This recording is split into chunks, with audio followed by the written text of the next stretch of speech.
tao ni hafaliko vao tonga teto an-tany aho eny hatramin'izao dia misahirana mijoy ianao roapolo taona zao androko izao saroko foana fa tia ianao eny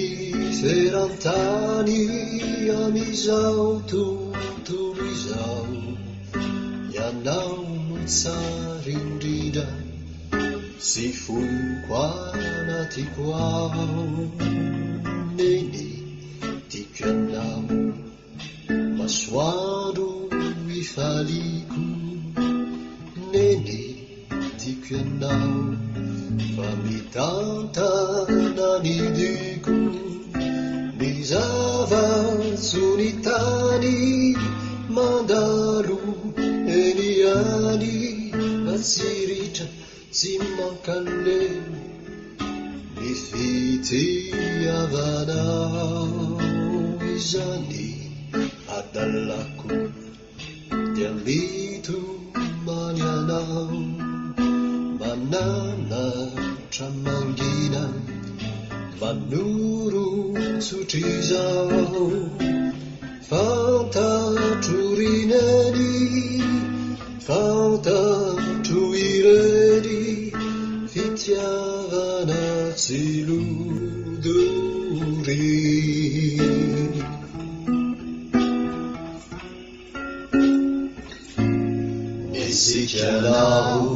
nisikanao rineny tiko fafantatrao ny afaliko voatonga teto an-tany aho eny hatramin'izao dia misahirana mijojo ianao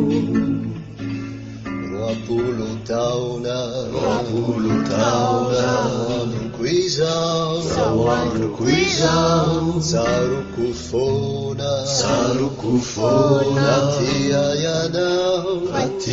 ianao eny ferantany amizao tontolo izao ianao no tsara indrindra tsy fonoko anatiko ao neny tiako ianao masoandro ifaliko neny tiako ianao fa mitantana ny diko ny zava-tsony tany mandalo eny any fa tsy ritra tsy mankanle ny fitiavanao izany adalako dia mitomany anao mananatra mangina manoro sotry izao